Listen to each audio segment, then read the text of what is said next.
It's the desire of every modern manager to create a high performance work culture.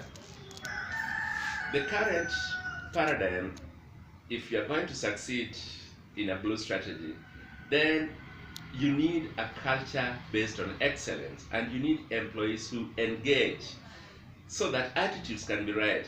What we are realizing today is organizations have highly qualified people, well paid, highly trained. But what is failing them is positive attitude. In fact, people joke, people say wrong attitude is like driving a vehicle on flat tires. And that's the thing. When you don't have people with the right attitude, then you can't have a high performance work culture. Then you can't have a culture based on excellence. And all your people now will turn. They'll no longer be human capital. They'll be human liability. And look at the situation now. You're going to be highly sustaining and paying human liability who are not adding value to your organizational goals just because they are not engaged. Okay. A lot of research has been done into motivational studies. Charles Handy did a wonderful research of positive psychological contract. I like that.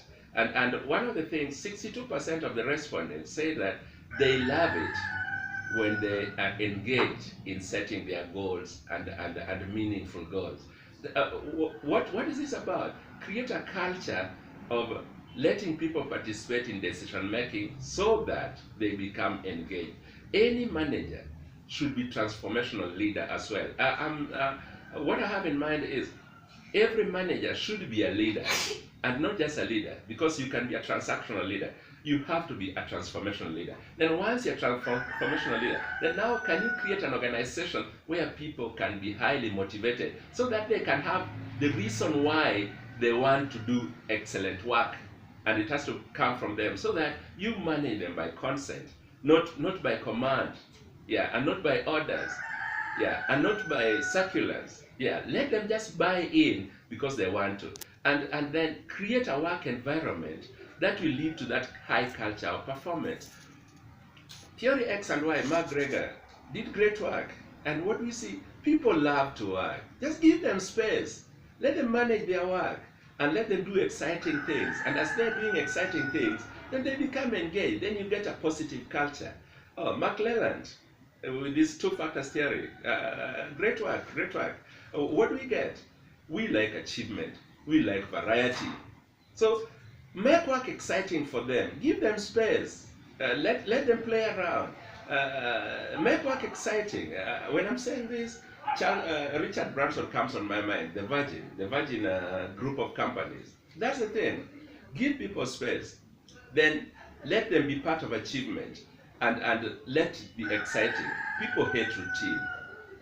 That's a research that was done by McGregor.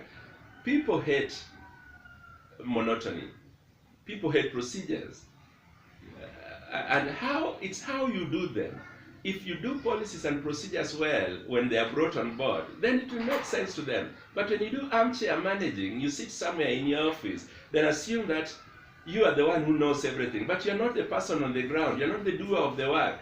Then you come up with policies and procedures to guide the doer of the work. You're wasting your time. Let the doer of the work come on board as you're making policies. Then they buy into the policies. Then you create a high performance work culture.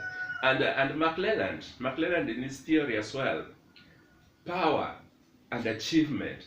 We like this. So celebrate achievement. Let them be part of it and celebrate it. So I'm still for chew small, manage in small ways where we can see sense, manage by end result, manage by rapid response initiatives, so that people can buy in and allow that. Then another thing again, we love teams, create teams. Yeah, a human being is a social worker. Then social working also leads to interactive learning, and then again, it reduces stress.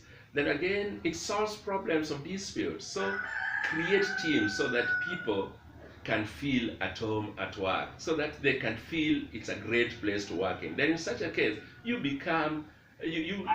run an organization where people are engaged. Then always, as a manager, reward positivity in the culture If some people have exhibited positive attitude, consistently reward it. So you have to work in such a way that your reward strategies are aligned to excellent culture. And then again, as you're developing a strategic plan, create a philosophical background for your organization.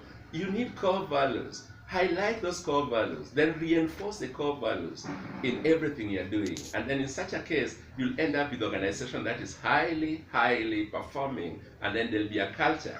And on top, I still reinforce, you need a transformational leader who believes in the people and who believes in the philosophy of the organization, and he has to exhibit it all the time, and he has to reward it. And with that, he has to consistently be rewarding excellence all the time. Then it will lead to a high performance work culture. Then how you structure the organization. Make it flatter. Give people space. As you give people space, they'll get to interact. And with so many levels, you're just causing chaos. Make organizations flatter. As you make it flatter, you're encouraging culture of interaction and faster communication. The communication flow will be better, and you'll get effective communication flowing in. And with that, people buy in. And as they buy in, you get to understand. And then another aspect of it also is in leadership to do with the culture. Manage by wandering about. Don't do armchair managing. Go out, talk to people, meet them, see them, feel them. As you meet them and you feel them and they communicate to you, you create a culture that you reinforce towards excellence that you desire. And with that, I end the presentation.